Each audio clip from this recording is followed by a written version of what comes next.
From HanselMinutes.com, it's Hansel Minutes, a weekly discussion with web developer and technologist Scott Hanselman.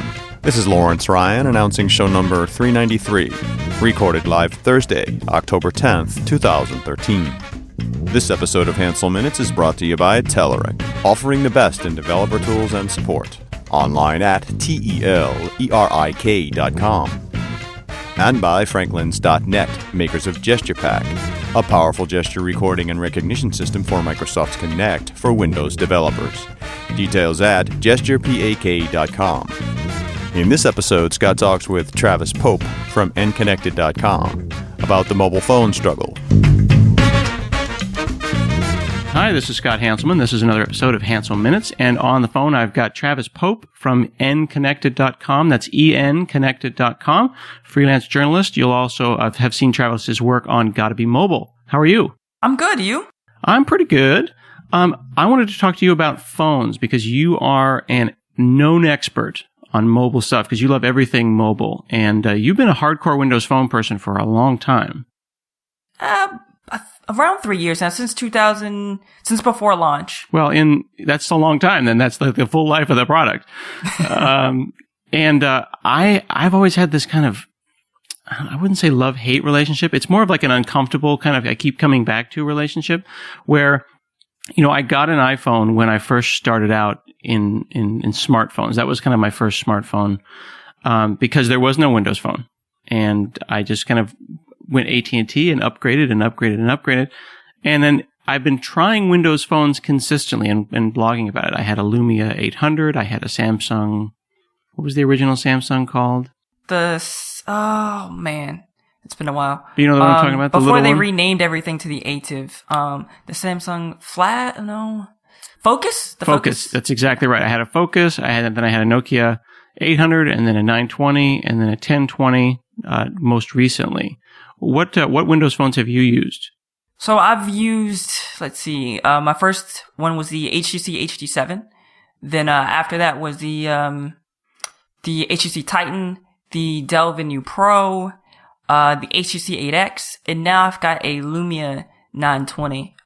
I've had some hands-on time with some of the other ones, like the Lumia 925, but I haven't used them day to day. But I understand recently you had kind of a publicized breakup in the sense that your main phone now is an iPhone. Is that true? Yeah. So, it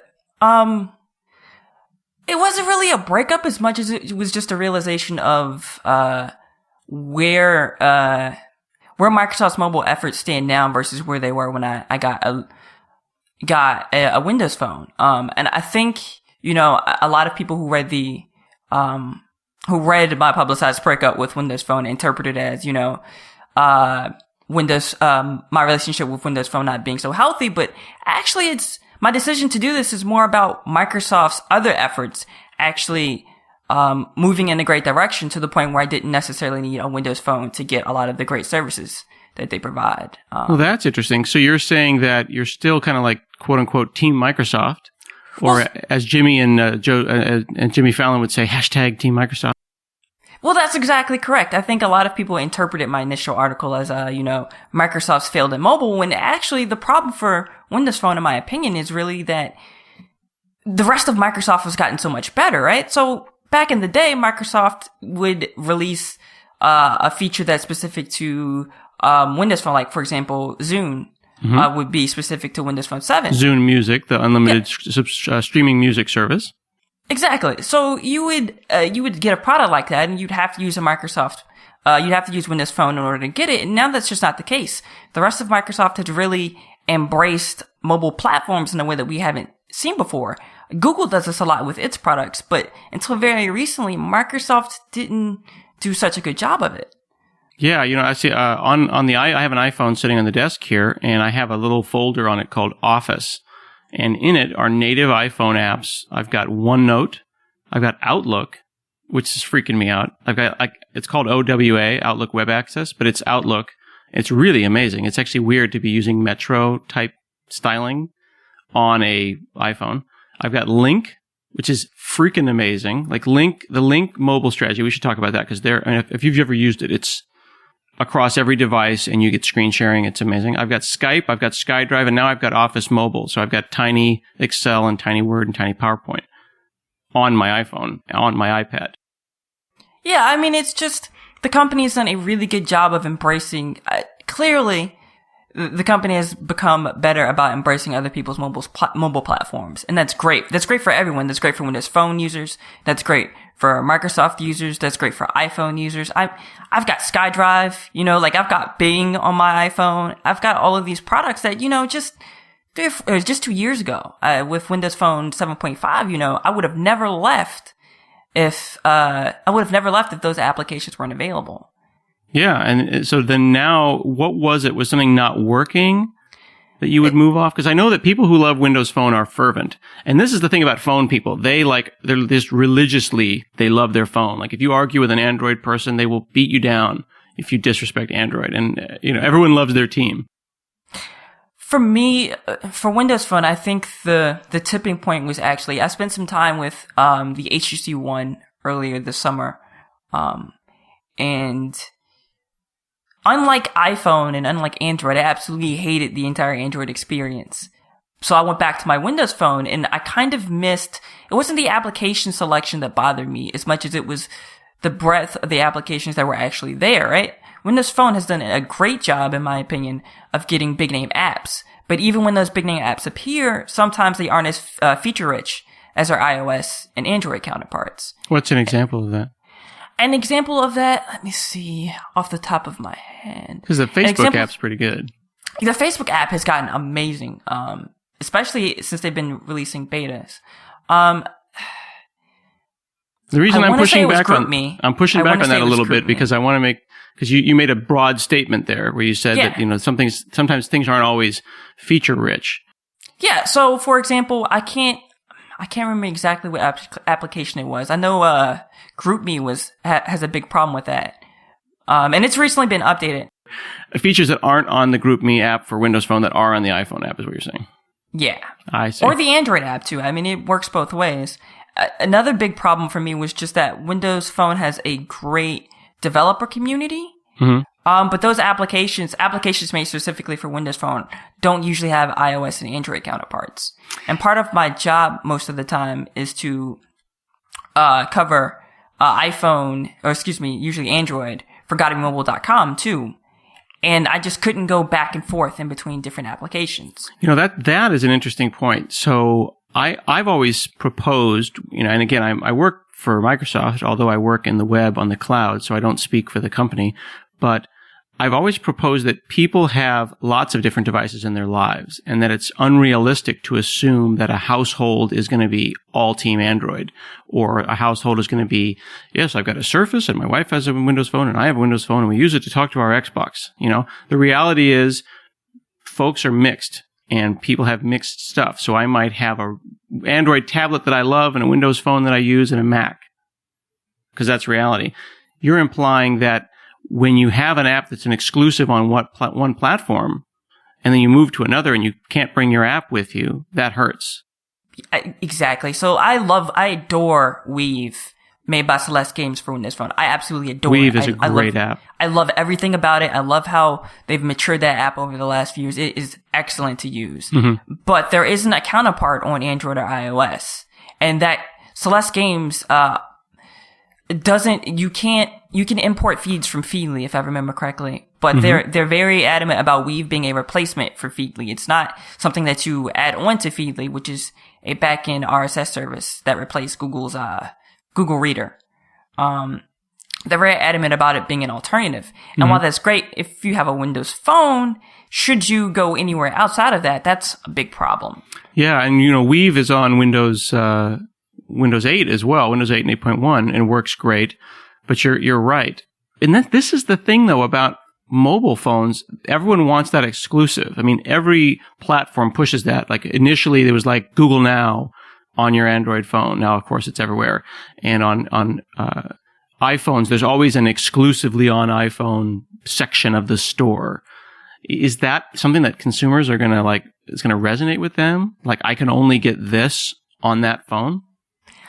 It's always been, I think people who are big fans of Instagram would argue I'm wrong, But I've never felt like that was a big draw for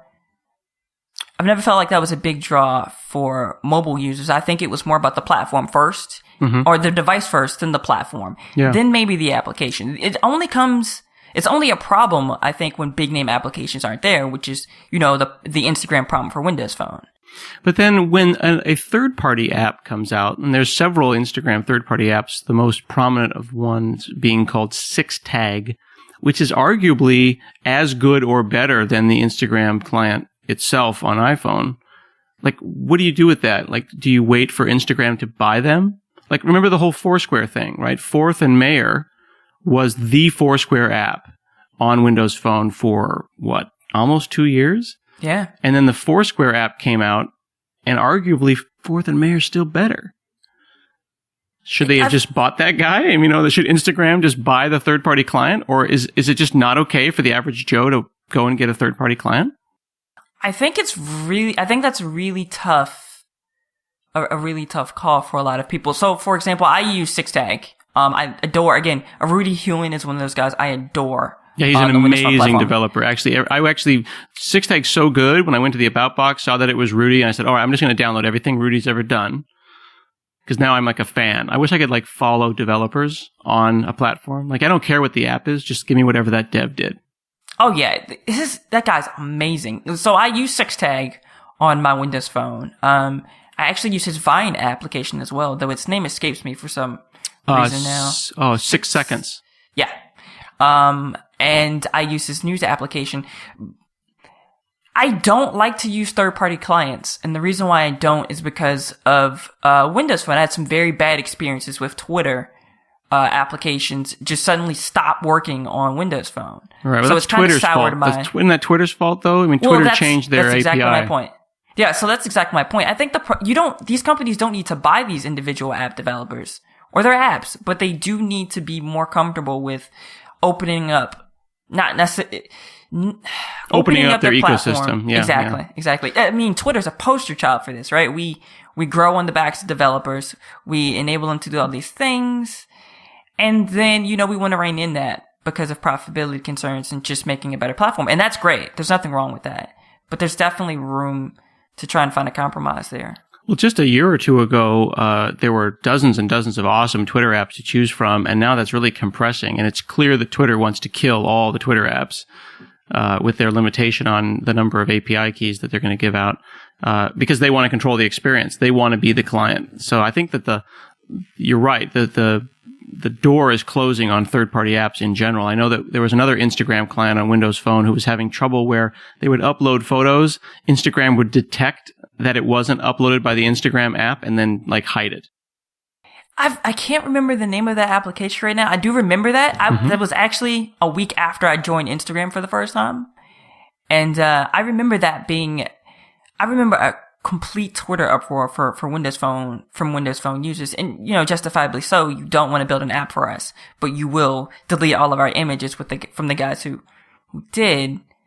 But I think that's just a tough one that we couldn't have seen coming 2 or 3 years ago. But now that it's here, it's really tough to deal with. Well, and from a user's perspective, it's extremely hard to explain the nuance of that. Like, let's say my wife gets a Windows Phone. It's pretty. It's red. She likes it.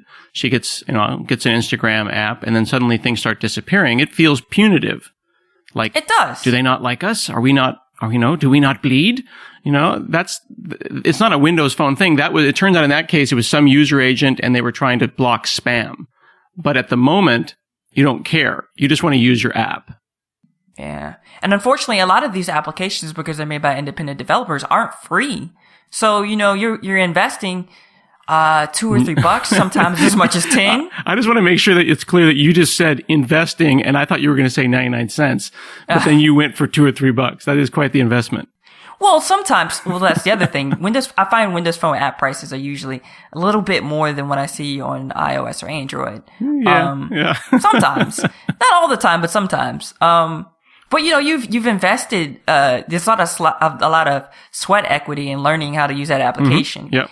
And when it just goes poof, you're out of $2 or $3. You're out of all the time you spent with the app, and you're left trying to find something else. Well, and works. I teased you about investment, but you're right though. One app, sure, it's 99 cents. A couple of hundred apps, and a couple of years later, when you've tested a bunch of apps and you've got yourself down to the 40 or 50 that you use on a regular basis, you might be into it for $200 or $300. And when people ask me why I resist moving to Windows Phone from the iOS ecosystem, is just I got a couple $100 into this, and I got to go and buy a bunch of new apps. That's enough to keep people, at least power users that have put money into it, from switching as well. Yeah, that's definitely one of the problems I've had when switching between all these devices. I had to have invested. I'm not a big app guy, but I've had to have invested about $40, maybe $30 in Windows Phone apps. Probably more because of the Xbox Live games. Mm-hmm. And when I initially switched over to the HTC One first, I'm not gonna lie, I missed those applications. Yep. And even when I switched, so I've avoided buying applications on iPhone and Android just because I know I'm gonna go back to Windows Phone at some point. I don't want to become so invested that I think twice about it, you know? I mean, a lot of people interpreted that piece as, me coming out against Windows Phone saying I'm never going to use it. And it really wasn't that. It was just, sometimes you need the right tool for the right job, which I just stole from Tom Silva in This Old House. But it's true, like sometimes you just want something that works. And you just sometimes want something that works. And this is a really important thing. For some people in their lives, you might have a Honda Civic for your car, and you might have a Samsung TV, and you might have an Xbox, and another person might have a Mercedes and a PlayStation. We all have these things in our lives. Somebody else rides the bus. I don't know. But that phone and its ecosystem needs to snap into your life, right? So my wife got a Nokia 920. She has a red one, okay? If that device hadn't paired with the Bluetooth in her car, she would have blamed the device, and this is my wife's non-technical. She would have gone to AT&T, this phone is broken. Then they would have given her another one, and she would have come back, and then she would have said, well, okay, well, this one didn't work anymore. Either my phone is broken, my car is broken, or this Windows thing, that's what she calls it, is broken. So there's an example where one person has this car and that TV and this object in their house, and the phone ecosystem just works. And another person says it doesn't work, and they say, that's a deal breaker. No Bluetooth in my car. Give me a phone that has Bluetooth. And they might end up on Android or iOS or Windows Phone or whatever, simply because that was the only device they could get to work with that one device that they cared so much about. And I think those people, normal people, are justified in that. I think the key here, I think, has always been interoperability. And if it just doesn't, I have a bunch of Microsoft products. I have an Xbox 360. I've already pre-ordered an Xbox One. I have a Windows 8 PC. But if these things can't communicate with all the other devices in my life, all those things that I need to get things done, I don't know if that's necessarily an investment anyone should make, even if they aren't a power user, No, I totally agree. I actually wrote a blog post about how everything is broken and no one is happy. And my complaint was getting my Gmail to work with my calendar on Windows, with my Outlook, and with an Android, tablet, kind of getting them all to work together. And it was just like, this has got to be a solved problem. And even today, right, we're still trying to figure out how to get calendars to work. Like, it's 2013, and I may or may not be able to have my calendar everywhere. Yeah, I mean, a lot of people think that, I don't think switch to this company's solution is necessarily the right the right answer to every question all the time. I feel like even with iOS, actually a better example is with Gmail, right? The answer to why doesn't Gmail work on my Windows Phone from someone is usually switch to Outlook.com. That's not an answer. It's not reasonable. Yeah. I mean, it's the underlying protocol, and then these little protocol wars, the whole calendaring war back and forth between Google and Microsoft, as they we're shutting calendaring down, Google says, and Microsoft's like, but we kind of rely on that to work, and we'll turn it back on until December. I mean, how am I supposed to explain that to my wife?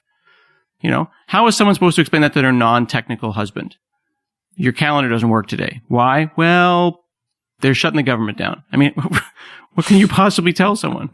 I mean, a lot of it's just, political wars coming into the technology, coming into the industry. And, putting the brakes on this stuff. Like, in Google's defense, licensing exchange after-sync for Gmail users has to cost them something. True. The other, it has to cost them something. No, I totally understand. It's a business decision. I think no one ever expects the vocal minority to be as loud as they end up being. Yeah. Well, like right now, I launched Call Burner in order to do this call with you, and it says it's going to stop working in December.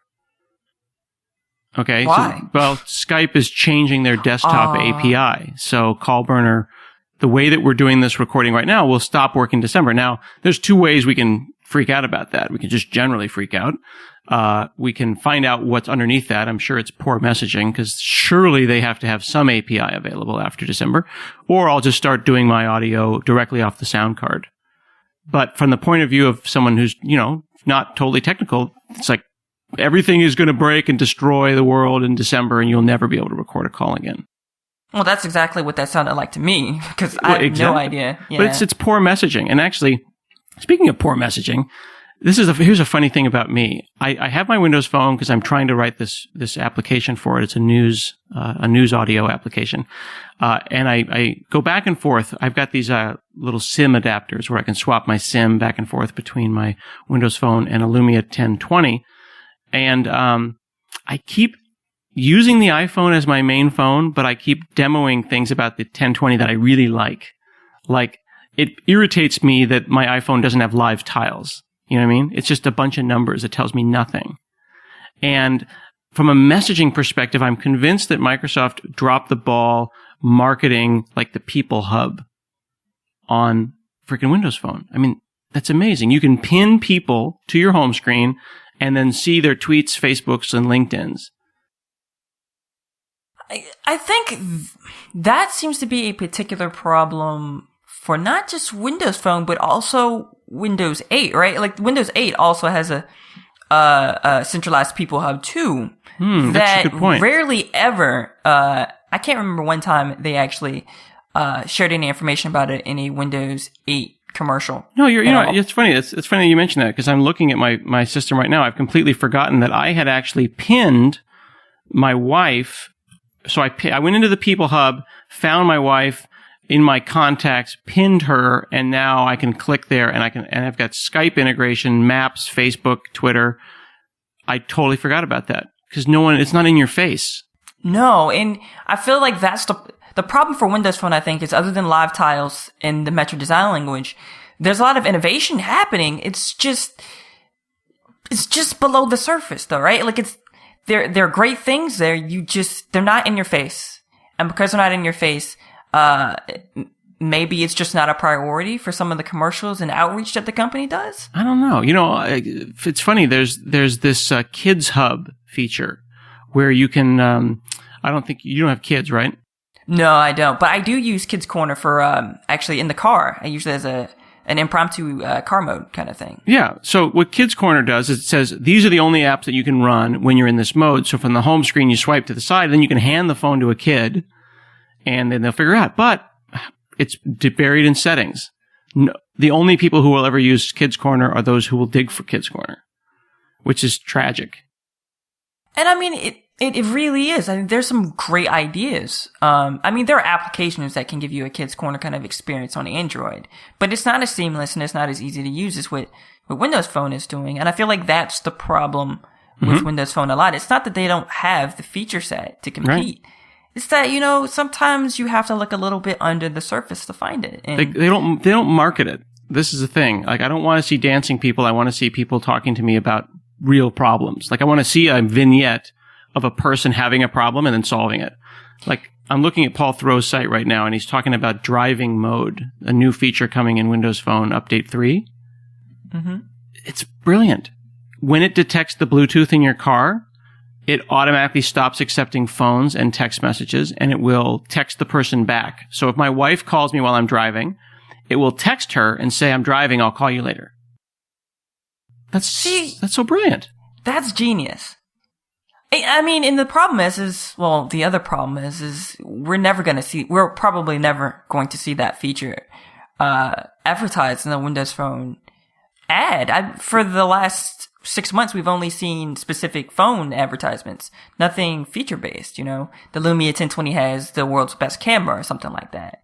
The camera's cool. I mean, the camera's awesome. Let me give you an example. I was in New York. I had I had my iPhone, but I was using the 1020 to get around New York because of the subway and the Here transit application. By far the most amazing subway application in existence. Like I literally have been to New York 3 different times in the last 2 months, and each time I swap my SIM into the Lumia just because Here Transit's that good. Okay? I'm using the phone and it's a yellow phone.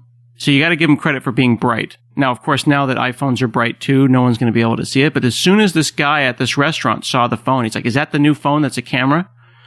So like brand recognition, bright red, bright yellow phones. The guy says that's a phone that's a camera. But now people are using that against them and saying, well, it's a camera. And then they added a phone, which is not true.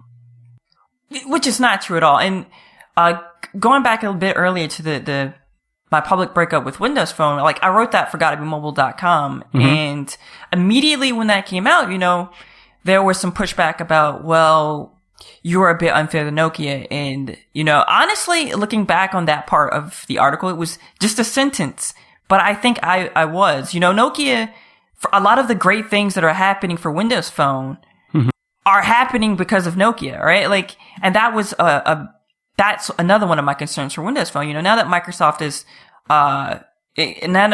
isn't learning to buy them, that's great. But the Lumia 1020 has a great camera. Nokia has been very great about creating very specific applications for their devices that just change the equation for Windows Phone users. The problem is that I came from a Windows Phone 8X, and I didn't get a Lumia 920 until about 2 months ago, right? So I've experienced both sides of it. And while if you have a Lumia, you're great. If you have an HTC 8X, you're not seeing a lot of the great stuff that's going on. That is interesting because it seems like these vendors have taken what used to be crapware in the sense of, hey, I'm HP. Here's a Windows machine with a bunch of other crap from HP. And they're saying, all right, let's not make it crapware. Let's make it value-added ware.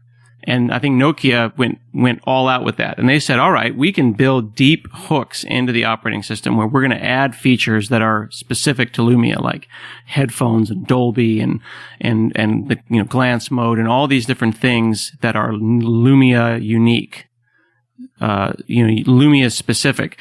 They're arguably crapware in the sense that they are things that ship with the OS, but nothing that Lumia ships would be considered crap by any sense of the word. You know what I'm saying? It's it's vendorware. I don't know. We need a better word for that.